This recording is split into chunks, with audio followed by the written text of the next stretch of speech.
Hello everyone, welcome to the class and my name is Pankaj Ladwal और मैं आप सबका स्वागत करता हूं हमारी नेक्स्ट क्लास में।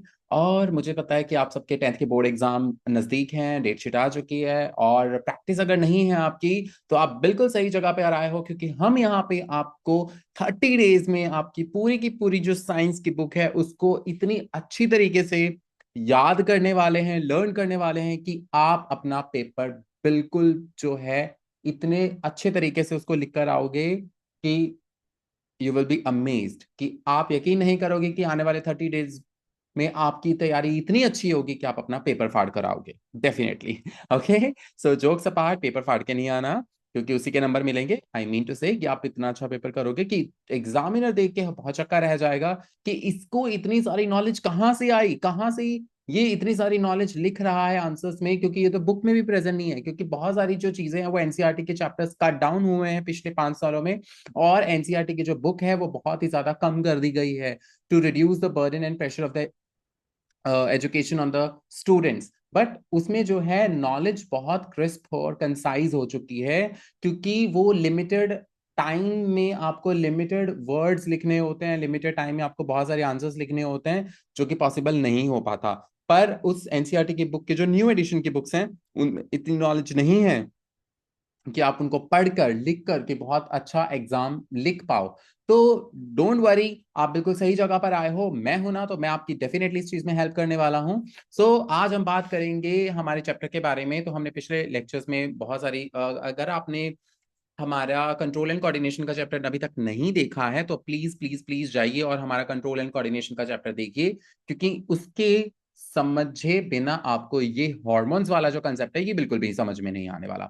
अगर आपको जानना है कि आपकी बॉडी कैसे काम करती है, आपकी बॉडी जो है एक बहुत ही यूनिक मैकेनिज्म के ऊपर काम करती है, आपकी बॉडी बहुत ही अल्टीमेट चीज है। ये यूनिवर्स का एक वो एग्जाम्पल है कि आई थिंक इससे बड़ा मास्टरपीस कोई हो ही नहीं सकता, क्योंकि हमें यूनिवर्स ने बनाया और हम खुद ही यूनिवर्स को एक्सप्लोर कर रहे हैं। और इतनी सारी नॉलेज हमारे अंदर है, इतनी सारी चीजें हमारे अंदर हो रही हैं, सब कुछ ऑटोमेटिक है। हमें किसी बैटरी की जरूरत नहीं पड़ती, हमें किसी की चार्जिंग पॉइंट की जरूरत नहीं पड़ती, बट स्टिल हमारी बॉडी जो ऑटोमेटिकली सारे फंक्शंस परफॉर्म कर रही है। ये हो कैसे रहा है? बिकॉज हमारी बॉडी जो है वो कॉन्शियस है, और हमारी बॉडी जो है कॉन्शियसनेस के साथ साथ हमारी वो बॉडी के अंदर डिफरेंट डिफरेंट सिस्टम्स प्रेजेंट हैं। न्यूट्रिशन के लिए अलग सिस्टम है, ब्रीदिंग के लिए अलग सिस्टम है, सर्कुलेशन के लिए अलग सिस्टम है, रिप्रोडक्शन के लिए अलग सिस्टम है। सारी बॉडी के अलग अलग फंक्शन जो है अलग अलग सिस्टम में डिवाइड कर दिए गए हैं। और ये सारे जो डिविजन हुई हैं, ये सारी डिविजन हमारी बॉडी को परफेक्ट बनाती हैं अपने काम में, ताकि हर काम बिल्कुल परफेक्ट हो सके। तो चलिए जानते हैं कि ये सारी चीजें परफॉर्म कैसे होती हैं। क्योंकि अगर किसी ना किसी चीज को, काम को परफॉर्म करना है तो हमें कोई ना कोई ट्रिगर चाहिए, किक चाहिए, कोई ना कोई एक ऐसी चीज चाहिए जो उस काम को करवा सके, क्योंकि बिना बोले या बिना कहे तो कोई भी किसी का काम नहीं करता। तो हमारी बॉडी के अंदर इतने सारी मैकेनिज्म है, हमारी बॉडी के अंदर इतनी सारी चीजें चल रही हैं, तो कोई उनसे वो काम करवाता होगा, कोई ना कोई तो उनको सुपरवाइज कर रहा होगा, राइट? हमें पता है कि हमारी बॉडी के अंदर कंट्रोल एंड कोऑर्डिनेशन के लिए हमारे पास नर्वस सिस्टम है, जो प्लांट्स के पास नहीं है। हमारी बॉडी के अंदर नर्वस सिस्टम है जो हमें ठंडा, गर्म, पेन, ये सारी चीजों को महसूस कराने में हमें हेल्प करता है। कहीं भी हम कोई काम करते हैं, बोलते हैं, लिखते हैं, ये सारी चीजें हमें सेंस करते हैं, हमारे अंदर सेंसरी ऑर्गन्स हैं, राइट? और ये सारी अगर चीजें सेंस हो भी रही हैं, हमारी बॉडी के सारे सिस्टम काम भी कर रहे हैं, तो उनके पीछे भी तो कोई ना कोई तो होगा जो इन सारे काम को अंजाम दे रहा है, right? And this is where we are going to talk about the hormones, the role of the hormones in our body, the role of endocrine and exocrine hormones. देखते हैं कि हॉर्मोन्स क्या होते हैं, कितने टाइप्स के होते हैं। हमारी बॉडी के अंदर अलग अलग प्रकार के हॉर्मोन्स होते हैं, एक्सोक्राइन भी होते हैं, और एंडोक्राइन ग्लैंड्स जो होते हैं वो अलग अलग हॉर्मोन्स रिलीज करते हैं। बट हमारी सिलेबस के अकॉर्डिंग और जो हमारी जो स्टडीज है उसके अकॉर्डिंग हम एंडोक्राइन सिस्टम्स को पढ़ेंगे, और एंडोक्राइन सिस्टम के अंदर एंडोक्राइन ग्लैंड्स होते हैं। और एंडोक्राइन ग्लैंड्स क्या होते हैं? चलिए आप बने रहे हमारी वीडियो के साथ और हम आगे चल के इस चीज को डिस्कस करेंगे। और अगर तक आप अभी तक आपने हमारे चैनल को लाइक और सब्सक्राइब नहीं किया तो I request you please please please, बहुत ही अमेजिंग वीडियोस आने वाली हैं आगे चल के, और 30 डेज का ये पूरा प्रोग्राम रहेगा जिसमें आपको बहुत सारे चैलेंजेस मिलेंगे, आपको अपने सारे सब्जेक्ट्स में कॉप अप करने के लिए आपको हेल्प मिलेगी साइंस में। और अगर आपको अपना फ्यूचर साइंस में आगे बनाना है तो जुड़िए रहिए हमारे साथ, क्योंकि आने वाले फ्यूचर में मैं आपको बहुत सारी ऐसी ट्रिक्स एंड चीजें बताने वाला हूं जो आपको साइंस के करियर में आपको बूस्ट करेंगी। तो इसीलिए जुड़िए रहिए हमारे साथ, और आइए वीडियो कहीं स्किप ना हो जाए, इसीलिए जल्दी से इसको लाइक भी कर लीजिए, और अगर कहीं ना कहीं ये चैनल ना गुम हो जाए इसीलिए इसको सब्सक्राइब करके बेल आइकन बटन को भी दबा लेना, ताकि हम हमेशा एक दूसरे के साथ कनेक्टेड रह सकें। तो बात करते हैं, what is this, what is the hormones, right. उससे पहले मेरे पास एक आपके लिए सवाल है, can you describe a situation where you or someone you experienced an adrenaline rush? अरे भाई, ये एड्रेनालाइन रश क्या होता है? वेल एड्रेनालाइन रश की अगर मैं बात करूं, सो इसको हम बहुत ही आगे डिटेल में समझने वाले हैं कि एड्रेनालाइन जो होता है, इट्स नोन एज एपिनेफ्राइन। और एपिनेफ्राइन एक्चुअल में एक हार्मोन होता है जो एड्रेनालाइन रश को प्रोड्यूस करता है। अब फिर वही बात दोबारा, एड्रेनालाइन रश होता क्या है?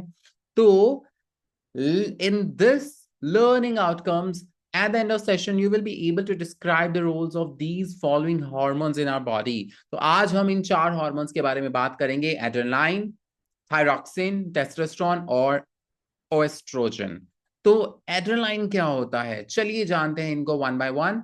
तो उससे पहले जान लेते हैं what is a hormone. Interesting. भाई कब से बोले जा रहे हैं hormone hormone hormone, but actual में हार्मोन क्या होता है ये भी तो पता होना चाहिए।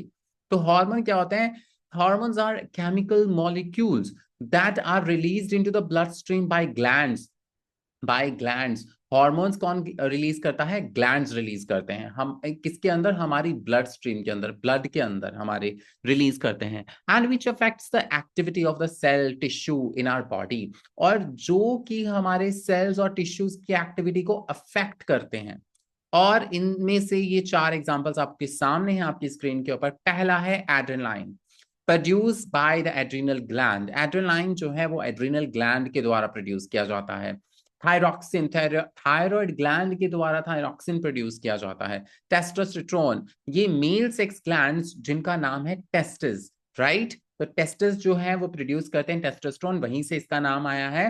एंड एस्ट्रोजन जो है that is produced by the female sex gland जिसका नाम है oestrogen hormone. And female sex gland क्या होते हैं? Ovaries, right. ओवरी से एस्ट्रोजन आया। So now let's talk about the adrenaline. Adrenaline is also known as epinephrine, is a hormone released by the adrenal gland into the bloodstream. This target vital organs and allow the body to respond quickly in a critical situations. हमारी body के target और vital organs को target करता है और allow करता है, quickly response करता है उनको क्रिटिकल सिचुएशंस में रिस्पॉन्स करने के लिए। ये आप देख सकते हो यहाँ पे एक छोटी सी आपको डायग्राम दिखाई दे रही है। हमारी किडनी है, किडनी के ऊपर ये किडनी है आपको, राइट, ये जो दिखाई दे रही है किडनी के ऊपर, ये जो येलो कलर का आपको दिखाई दे रहा है ये एक छोटा सा एड्रिनल ग्लैंड होता है। ये ग्लैंड जो है ये लोकेटेड होता है epigastrium at the top of the kidney. Epigastrium हमारी उस पोजीशन का नाम है जहां पे ये एड्रिनल ग्लैंड प्रेजेंट होता है हमारी किडनी के टॉप ऑफ पे। एंड ये जो किडनी है इसके ऊपर होता है एड्रिनल ग्लैंड जो एड्रेनालाइन रिलीज करने में हमें हेल्प करता है, और ये टारगेट करता है हमारे वाइटल ऑर्गन्स को and allow the body to response quickly in a critical situation. इसके लिए एक बहुत ही एग्जांपल, बहुत ही अच्छी से एग्जांपल है। जैसे आप अभी अपने घर पे बैठे हो गए, हम जहां कहीं से भी मेरे को सुन रहे हो, अचानक से आपका बेड हिलने लग जाए, आप जहां कुर्सी टेबल बेड पे कहीं पे भी बैठे हो वो धरती हिलने लग जाए, अर्थक्वेक आ जाए, तो आप क्या करोगे? डर के भागोगे, राइट। वो जो एकदम से डर के भागना होता है वो कौन करवाता है? एड्रेनालाइन। आप स्कूल में बैठे हो, आपके टेबल के नीचे से एकदम से चूहा आ जाए, सांप निकल आए, तो क्या करोगे? आप चीखने लग जाओगे, चिल्लाने लग जाओगे, आप घबराहट के मारे। शायद कुछ बच्चे ऐसे होते हैं जो ज्यादा डरपोक होते हैं, वो बेंच के ऊपर भी खड़े हो जाएं, बट कुछ ऐसे बच्चे होते हैं जो घबराहट के मारे, जिनको ज्यादा डर लगता है या सांप वाप से या इंसेक्ट से, तो उनके हार्ट बीट तेज हो जाती है, राइट। और फिर क्या होता है? डर के मारे वो चीखने लग जाते हैं, चिल्लाने लग जाते हैं। अगर किसी को ज्यादा डर लगता है तो वो घबराहट भी महसूस करता है, और घबराहट महसूस होता है फिर हम उनको क्या करते हैं? पानी पिलाते हैं, राइट। पानी पिलाना मतलब कि क्या हो रहा है बॉडी के अंदर? तो मतलब कि एड्रेनालाइन जो है ये एक ऐसा हार्मोन है, ये हमारी ऑर्गन्स को क्विकली रिस्पॉन्स करवाता है क्रिटिकल सिचुएशंस में, कोई भी क्रिटिकल सिचुएशन जो हो सकती है, कोई भी डेंजर सिचुएशन हो सकती है, और उसमें जो होता है अचानक से हार्ट बीट इंक्रीज हो जाती है। हार्ट बीट इंक्रीज होती है तो सेल्स में ऑक्सीजन का लेवल बढ़ जाता है, मतलब सप्लाई बढ़ जाती है, राइट। और सप्लाई इंक्रीज होने से और आपके जो आपका जो माउथ है वो सूखने लग जाता है, स्वेटिंग आती है, डर लगता है तो स्वेटिंग भी होती है, पसीना भी आता है, राइट। भूत भूत की फिल्म देखी होगी तो उसमें आपको पता चलता होगा, ये जब भी भूत वगैरह की फिल्म हम देखते हैं, कोई हॉरर मूवी देखते हैं, तो उसमें साफ साफ दिखाई देता है, चेहरे पे पसीना आ जाता है, और जब डर लगता है तो गला भी सूखता है। These are the some science, ये चीजें हमें बताती हैं कि ये जो हार्मोन है ये क्या एक्टिविटीज करते हैं, राइट। सो एड्रेनालाइन के क्या क्या कॉजेस हो सकते हैं, और मैं एक बात बता दूं कि एड्रेनालाइन जो है ये अगर हाई रिलीज होगा तब भी बीमारियां कॉज करेगा, अगर लो रिलीज होगा तब भी। क्योंकि मैंने पहले भी बताया है बच्चों कि एड्रेनालाइन या not this only, any kind of the hormone अगर बॉडी के अंदर एक्सेस अमाउंट में रिलीज हो रहा है या लो अमाउंट में रिलीज हो रहा है, तो वो एक डिजीज कॉज करेगा, वो इम्बैलेंस क्रिएट करेगा हमारी बॉडी के अंदर। क्योंकि हमें नहीं चाहिए ज्यादा हार्मोन्स का, हम क्या करेंगे, ज्यादा हार्मोन को हमें क्या कराना काम, और लो हार्मोन्स का हम क्या करेंगे, लो हार्मोन्स से तो बॉडी प्रॉपरली काम नहीं करेगी, चलेगी नहीं, तो क्या करें। तो इन दिस केस हमें चाहिए कि हमें अपनी बॉडी के सारे हार्मोन्स को बैलेंस करके रखना है। अगर सारे हार्मोन्स अगर आपके बैलेंस होंगे तो आराम से काम होगा, आपकी बॉडी को एग्जॉस्ट नहीं फील होगा, राइट। तो बैलेंस होना चाहिए हार्मोन्स, हार्मोन्स ना तो ज्यादा रिलीज होने चाहिए ना ही कम। एड्रेनालाइन जो है, हाई एड्रेनालाइन क्या करता है, increase heart rate, sweating, anxiety, and and heighten the alertness as a part of the body's fight to fight response, जो मैंने अभी भी बताया आपको, राइट। अलर्टनेस क्रिएट करता है बॉडी के अंदर। एंड लो एड्रेनालाइन में क्या होगा, fatigue, right? Low blood pressure, weakness, difficulty to response in stressful situation and insufficient activities, right? अब भैया जिसका एड्रेनालाइन ही लो है, अगर कहीं अर्थक्वेक आ जाए, कहीं पे कोई क्रिटिकल पोजीशन आ जाए, उसे तो भागा ही नहीं जाएगा। क्योंकि जो क्रिटिकल कंडीशन में एकदम से ऑर्गन्स को रिस्पॉन्स करने के लिए कौन हेल्प करता है, एड्रेनालाइन करता है। उसके तो ऑर्गन्स अचानक से सडनली तो रिस्पॉन्स करेंगे नहीं, स्लो करेंगे। तो हमें तो चाहिए कि अचानक से इंसान भागे अपनी जान बचाने के लिए, पर बेचारा एड्रेनलाइन अगर लो रिलीज हो रहा है तो उसके ऑर्गन ही नहीं काम करेंगे, उसकी बॉडी की मशीनरी कैसे चलेगी, राइट। तो उसमें फटीग फील होगा, लो बीपी होगा। Now let's see, we have the next one, thyroxine. ये बहुत ही कॉमन हो चुका है आज के टाइम में। थायराइड हो गया किसी को, ये हो गया किसी को, वो हो गया किसी को, कम थायराइड हो गया, कोई मोटा हो रहा है उसको भी थायराइड की गोली लग रही है। आजकल टाइम में खाने पीने के कारण और न्यूट्रिशन इम्बैलेंसमेंट के कारण बहुत ज्यादा प्रॉब्लम आ रही है थायराइड ग्लैंड्स की। क्योंकि थायराइड जो है वो आपके नेक एरिया में प्रेजेंट होता है, यहाँ पे लिखा हुआ है, the thyroid gland is located in the front of and the front part of the neck and wrapped around the windpipe। जो आपकी विंड पाइप होती है ना, ट्रेकिया जो होता है, उसके ऊपर लगा होता है, उसके ऊपर अटैच्ड होता है थायराइड ग्लैंड जो होता है। थायराइड ग्लैंड जो होता है वो थायरॉक्सिन रिलीज करता है। अब भाई थायरॉक्सिन रिलीज करता तो है, और ये काम क्या करता है, ये हमारी मेटाबॉलिक एक्टिविटीज को कंट्रोल करता है। मेटाबॉलिक एक्टिविटीज क्या होती हैं, मेटाबॉलिक एक्टिविटीज जो हमारी सारी बॉडी के जो सेल्स हैं, सारी बॉडी के जो टिश्यूज हैं, जो ऑर्गन्स हैं, वो काम कर रहे हैं। अब सारे ऑर्गन्स काम कर रहे हैं, किसी को कार्बन डाइऑक्साइड चाहिए, किसी को ऑक्सीजन चाहिए, किसी को वाटर चाहिए, किसी को पोटाशियम चाहिए, किसी को मिनरल्स चाहिए, किसी को कुछ चाहिए, किसी को ग्लूकोज चाहिए, कहीं से ग्लूकोज आ रही है, कहीं से जा रही है। सारे सेल्स अपना अपना काम कर रहे हैं। तो ये सारे जो मेटाबॉलिक एक्टिविटीज हैं ये परफॉर्म होती रहती हैं हर एक इंडिविजुअल सेल में। और भैया हर एक सेल जो अपना काम कर रहा है उसको भी तो एनर्जी चाहिए, और एनर्जी मिलेगी ग्लूकोज से। अब उसको पानी भी चाहिए, ऑक्सीजन भी चाहिए, ये तीन चीजें तो सबको चाहिए, राइट। और ये सारी चीजें जो है मेटाबॉलिक एक्टिविटीज में हेल्प करती हैं। अब मेटाबॉलिज्म में अगर हेल्प करती हैं तो मेटाबॉलिज्म को कंट्रोल करना भी तो इम्पोर्टेंट है। तो मेटाबॉलिज्म को कंट्रोल करने के लिए कौन सा हार्मोन हेल्पफुल है, थायरॉक्सिन। थायरॉक्सिन एक ऐसा हार्मोन है जो हमारे मेटाबॉलिज्म को कंट्रोल करता है। अब भैया अगर थायरॉक्सिन ज्यादा हो और कम हो, ये भी तो इश्यू हो सकता है। ज्यादा थायरॉक्सिन रिलीज होगा तो रैपिड हार्ट बीट होगी, वेटलेस होगा, नर्वसनेस होगी, हीट इंटॉलरेंस, ये बहुत ही इंपॉर्टेंट चीज है। रैपिड हार्ट बीट जो है दैट इज ऑब्वियसली जिसका थायरॉक्सिन ज्यादा है, मतलब उसका मेटाबॉलिज्म हाई हो गया। अगर मेटाबॉलिज्म हाई हो गया तो मतलब उसके जो सेल्स हैं, बॉडी के सेल्स हैं, वो ज्यादा एनर्जी को यूटिलाइज कर रहे हैं, ज्यादा एनर्जी को ले रहे हैं। अगर ज्यादा एनर्जी को ले रहे हैं तो ऑब्वियसली वेट लॉस होगा, क्योंकि बॉडी के अंदर उतनी एनर्जी नहीं है जितनी वो खा रहे हैं, जितनी वो यूज कर रहे हैं। नर्वसनेस रहेगी। हीट इंटॉलरेंस, क्योंकि बॉडी के अंदर एनर्जी नहीं है तो इंसान हीट कैसे टॉलरेट करेगा। दूसरा, लो थायरॉक्सिन में फटीग होगा, वेट गेन होगा, क्योंकि इंसान के अंदर एनर्जी तो स्टोर होती जा रही है, भरे जा रही है स्टोर, बस वो एनर्जी निकलने के, एनर्जी को यूटिलाइज ही नहीं किया जा रहा, वो निकलेगी कहाँ से। वेट गेन होगा। कोल्ड इंटॉलरेंस, इस इंसान से ठंड नहीं सही जाएगी, राइट। इसको ठंड ज्यादा लगेगी, जिसके और लो थायरॉक्सिन होगा। उसको नॉर्मल गर्मी में भी उसको ठंड महसूस होगी, मतलब थोड़ी थोड़ी। ड्राई स्किन होगी, हेयर लॉस होगा due to the slower metabolism and decrease energy production, right. जरूरी नहीं होता कि अब जैसे यहाँ पे क्या लिखा हुआ है, हेयर लॉस लिखा हुआ है, तो ये there are so many issues, right. कि मतलब अगर आपकी बॉडी के अंदर हार्मोनल इम्बैलेंसमेंट होता है तो उसके कारण देखो आपको कहाँ से कहाँ आपके साइड इफेक्ट जा रहे हैं। तो हेयर लॉस के ऊपर भी साइड इफेक्ट हो रहा है। अब जैसे कि कई लोगों को स्ट्रेस हो जाता है, स्ट्रेस में क्या होता है, स्ट्रेस इतना बढ़ जाता है कि स्ट्रेस में हेयर लॉस होना शुरू हो जाता है, वो भी एक अलग कारण है। कईयों का कुछ एक्सटर्नल इश्यूज हो सकते हैं, कईयों के एक्सटर्नल हो सकते हैं, इंटरनल हो सकते हैं। पर लोग क्या करते हैं, बिना डॉक्टर की सलाह के या बिना मेडिकल की सलाह के लोग खुद से ट्रीटमेंट करना शुरू कर देते हैं, या मेडिसिन जो स्टोर है वहां पे केमिस्ट के पास जाते हैं, उससे पूछते हैं, वो वहां से जो है अपना ट्रीटमेंट शुरू कर देते हैं, जो कि नहीं करना चाहिए। इससे क्या हो सकता है, मे बी आपका हेयर लॉस का कोई इश्यू कुछ और हो और दवाई तुम कुछ और ले रहे हो और नुकसान अपना खुद का करवा के बैठ जाओगे। फिर डॉक्टर के पास कब भागते हैं लोग, जब पानी सर से ऊपर हो जाता है। तो now now we have a learning check for you.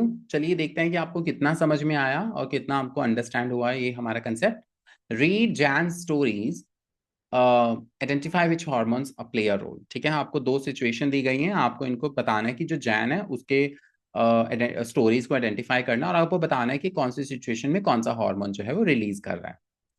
Jan is a triathlete. He eats a healthy amount of breakfast so that he has enough energy to train every day.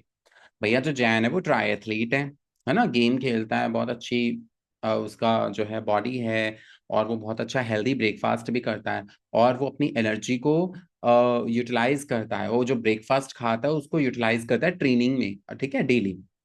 सो दूसरा है, it's a part of the time of the competition. So अब जो part two है इसमें competition का day है, आज वही वो अपने कंपटीशन में जा रहा है, और ड्यूरिंग द कंपटीशन जैन जो है उसको हार्ट बीट उसका इंक्रीज हो गया, और उसका फोकस इंक्रीज होगा कि आज तो मुझे ये गेम जीतना ही जीतना है, फोकस हो गया।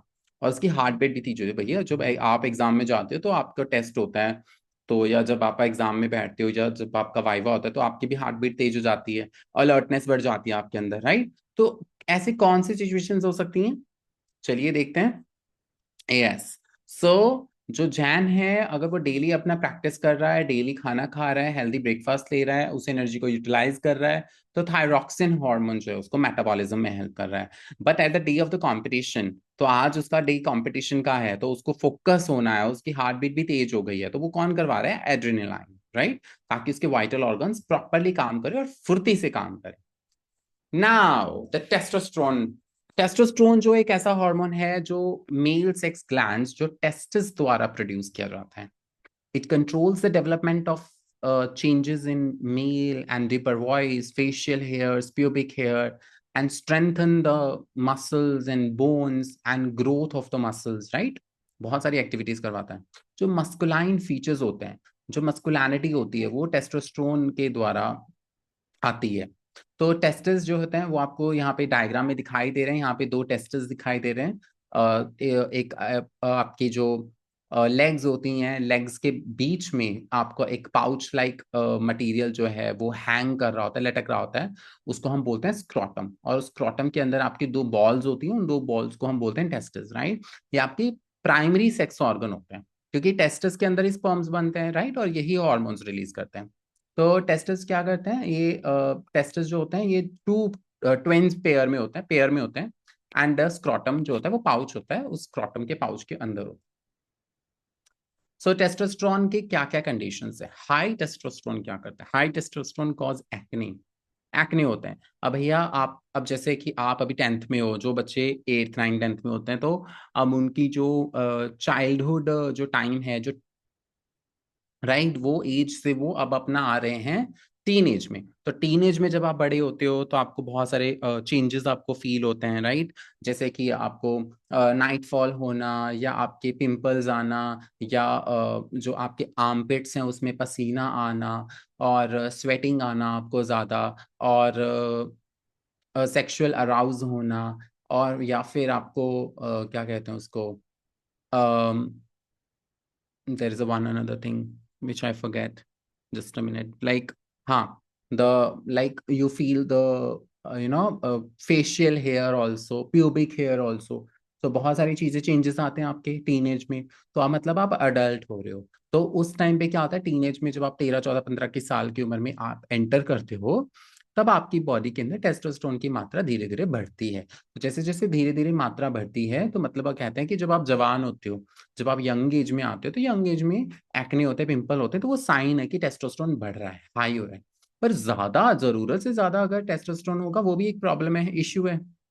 हमें जरूरत से ज्यादा नहीं चाहिए, क्योंकि वो भी बहुत सारे इश्यूज क्रिएट करेगा बॉडी के अंदर, जैसे कि acne, increased muscle mass, low sperm count. Yes, कुछ बच्चे होते हैं वो अपना दिमाग ज्यादा लगा लेते हैं, वो सोचते हैं कि टेस्टोस्टेरोन अगर हमारा हाई होगा तो हमारा स्पर्म काउंट भी बहुत ज्यादा अच्छा होगा। नो, इससे भी इनफर्टिलिटी आती है। अगर टेस्टोस्टेरोन कम है या ज्यादा है तो इट कैन बी इश्यू। एक बहुत अच्छी जिसकी जिम बॉडी है, 6 एब्स हैं, बिल्कुल एकदम जॉन अब्राहम जैसी बॉडी है, या राइट, वो इंसान भी जो है लो स्पर्म काउंट के साथ, इश्यूज के साथ गुजर सकता है, क्योंकि हाई टेस्टोस्टेरोन जो है आपके, जरूरत से ज्यादा हाई टेस्टोस्टेरोन आपके लो स्पर्म काउंट को लो कर देता है। इस कंडीशन में क्या होता है कि जो बहुत ज्यादा जो जिम वाले पर्सन होते हैं, वो क्या करते हैं, टेस्टोस्टेरोन के इंजेक्शंस ले लेते हैं, टैबलेट्स खाते हैं, स्टेरॉइड्स लेते हैं। क्यों लेते हैं? ताकि उनकी मसल्स बढ़ें, उनकी मसल जो है ग्रो करें, और वो बहुत अच्छी उनकी बॉडी दिखे। बॉडी तो बहुत अच्छी दिखती है एक्सटर्नली, बट इंटरनली क्या कुछ होता है, वो उनकी बॉडी को डिस्ट्रॉय कर देता है। आप लोगों ने देखा होगा बहुत सारे ऐसे लोग हैं, जैसे ऐसे आप न्यूज वगैरह देखते हो कि जिम, वो पर्सन जिम कर रहा था, उसको हार्ट अटैक आ गया, ब्लैकआउट हो गया, या बहुत सारे ऐसे लोग थे जिनकी किडनी फेलियर्स हो गए। There are so many issues, right. क्योंकि वो क्या करते हैं, वो स्टेरॉइड्स लेते हैं, या टेस्टोस्टेरोन के इंजेक्शंस लेते हैं, या टैबलेट्स लेते हैं विदाउट मेडिकल एडवाइस, एंड उससे जो होता है उनको नुकसान ही होता है। तो अगर कोई भैया जिम वाला पर्सन है, बहुत अच्छी बॉडी है, अपने आप को सलमान खान, शाहरुख खान या जॉन इब्राहिम समझता है, और सोचता है कि हाँ, मैं तो बहुत ही तगड़ी मेरी बॉडी है, तो भैया ये सिर्फ आपके मन का वहम है। तो आने वाले टाइम में आपके बच्चे भी नहीं होंगे, क्योंकि स्पर्म काउंट ही लो है। तो फिर क्या करोगे ऐसी बॉडी का? तो प्रोस्टेट एनलार्जमेंट कैन, और प्रोस्टेट ग्लैंड जो है उसकी एनलार्जमेंट हो जाती है। प्रोस्टेट ग्लैंड जो होता है, मील कैंसर जो है का सबसे बड़ा एक इश्यू है।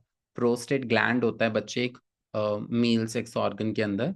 तो जो मेल रिप्रोडक्टिव पार्ट होता है उसके अंदर एक प्रोस्टेट ग्लैंड होता है, वो उसके अंदर स्वेलिंग आ जाती है, और वो क्या करता है, डिफिकल्टी कॉज करता है यूरिनेशन में, क्योंकि अंदर वो उसके अंदर स्वेलिंग आ जाती है। स्वेलिंग आने के कारण ना, जो उसके पास जो यूरिनेटिंग जो डक्ट है, यूरिनेशन में फिर प्रॉब्लम आती है। क्योंकि देखो, सोचो, अंदर तो हमारी बॉडी के अंदर स्पेस तो बहुत लिमिटेड है, जितनी स्पेस है उतनी है। अगर वहां पे किसी एरिया में स्वेलिंग आती है, तो वहां पे जो ब्लड वेसल्स हैं, या यूरिन वाली जो हमारी यूरिन वाली जो डक्ट है, उन पे प्रेशर नहीं आएगा। अब प्रेशर आएगा तो वो क्या करेंगी, नैरो हो जाएंगी। नैरो होंगी तो यूरिनेशन में भी प्रॉब्लम होगी, राइट। लो टेस्टोस्टेरोन क्या करता है, less body, facial hair, less mass, hot flashes and brittle bones, right. Brittle का मतलब क्या होता है बेटा? ब्रिटल का मतलब होता है कि जैसे बिस्किट होता है, राइट, बिस्किट आसानी से टूट जाता है ना। तो वो ऐसे ब्रिटल बोन्स होती हैं। एस्ट्रोजन, वेल एस्ट्रोजन जो होता है, एस्ट्रोजन आया ओवरीज से। ओवरीज जो है प्राइमरी सेक्स ऑर्गन्स होती हैं, ये भी दो होती हैं, फीमेल रिप्रोडक्टिव सिस्टम के अंदर पाई जाती हैं। यूट्रस के दोनों साइड में ओवरीज लटक रही होती हैं, और इन ओवरीज का बहुत इंपॉर्टेंट रोल है बॉडी के अंदर। ये सारे हार्मोन्स भी प्रोड्यूस करती हैं और ये एग भी रिलीज करती हैं। और एस्ट्रोजन जो है वो फीमेल सेक्स हार्मोन रिलीज करता है जिसको हम बोलते हैं एस्ट्रोजन। सॉरी, ओवरीज जो हैं वो रिलीज करती हैं फीमेल सेक्स ऑर्गन जिसको एस्ट्रोजन बोलते हैं। And it controls the development changes in female breast change को कंट्रोल करते हैं ये।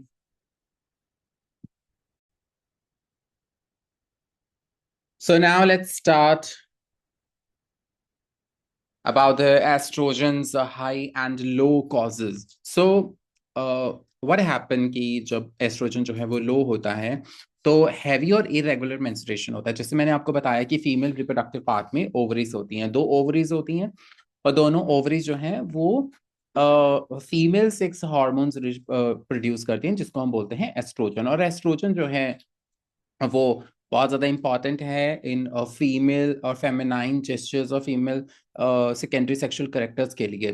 तो जब एस्ट्रोजन रिलीज होता है तभी जो है मेंस्ट्रुएशन भी स्टार्ट होती है, राइट। तो जब 13 to 15 की एज में जो फीमेल्स है उनको पीरियड्स आने स्टार्ट होते हैं, तो पीरियड्स जब स्टार्ट होते हैं आने, तो कभी कभी 10 to 12 की एज में पीरियड स्टार्ट होते हैं, तो that is all upon the oestrogen, क्योंकि उनकी बॉडी में एस्ट्रोजन की अमाउंट इंक्रीज होती है। तो जब ब्लड में एस्ट्रोजन हार्मोन इंक्रीज होता है तो तभी जो है मेंस्ट्रुएशन स्टार्ट होती है, right. Breast tenderness and weight gain होता है। एंड लो एस्ट्रोजन में क्या होता है, जब एस्ट्रोजन बहुत ज्यादा लो हो जाता है तो मेंस्ट्रुएशन साइकिल मिस हो जाता है जिसको हम बोलते हैं मेंस्ट्रुअल साइकिल का मिस हो जाना, एंड मूड स्विंग्स होना, hot flashes and night sweat also. So these are the some issues. आजकल एक पीसीओडी नामक एक बीमारी जो है वो बहुत ज्यादा प्रचलित में है। तो पीसीओडी क्या है? वो पीसीओडी कुछ भी नहीं है, that is the imbalancement of hormones. Imbalance hormone जो होते हैं जब एस्ट्रोजन के हो जाते हैं। और इम्बैलेंसमेंट कब होता है? जब आप प्रॉपर अपनी बॉडी की केयर नहीं करते, and in that situation it happens, right. So let's revise it quickly. So you can see there. The first question is, what is the chemical molecule released into the bloodstream by the glands which affects the activity of the cells and tissue? तो चलिए बताइए कि कौन सा ऐसा है ये chemical molecule जो हमारी ब्लड के अंदर रिलीज होता है ग्लैंड्स के द्वारा और हमारे सेल्स और टिश्यूज को अफेक्ट करता है। Yes, that is the hormone. And which hormone is produced by the thyroid gland that controls the basal metabolism and energy release and growth and development? That is the thyroid gland, right? And thyroid gland क्या release करता है? Thyroxine. Yes.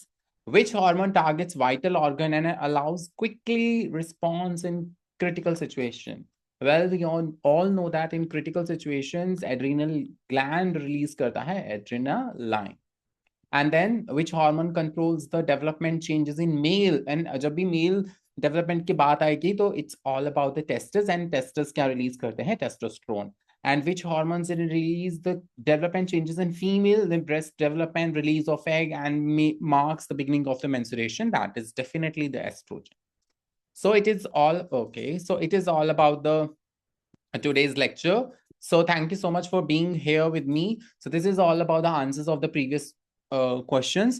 So I hope you like it, and also share with your peer groups and like and subscribe the channel. And thank you so much for hearing with me. So thank you so much and take care. Bye bye. And see you in the next class.